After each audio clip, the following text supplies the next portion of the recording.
好来，乡亲啊，继续来看拄则3点左右，台北市华阴街承德路口的警站大楼发生着火烧厝，现场的火甲浓烟传出来，会当看到有真侪消防车派员赶往现场来抢救。啊，警站是来回应讲，已经确认这个火烧的地点是君品酒店，这个商场是安全的，目前专管是正常的营业。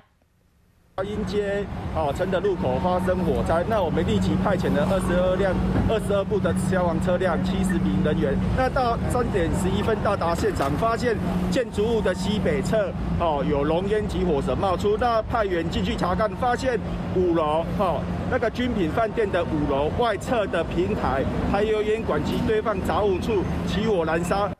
台北市的警消下晡3点外接到报案，讲警站大楼火烧厝，派出着22台的消防车，总共70个救灾救护人员赶到现场。目前已经确定这个火灾的地点是君品酒店，啊，警站卖场是安全的，也是正常的营业。啊，这个导火原因真有可能是杂物来烧起来，啊，这个火势沿着排油烟管烧起来，所以火是烧甲真猛。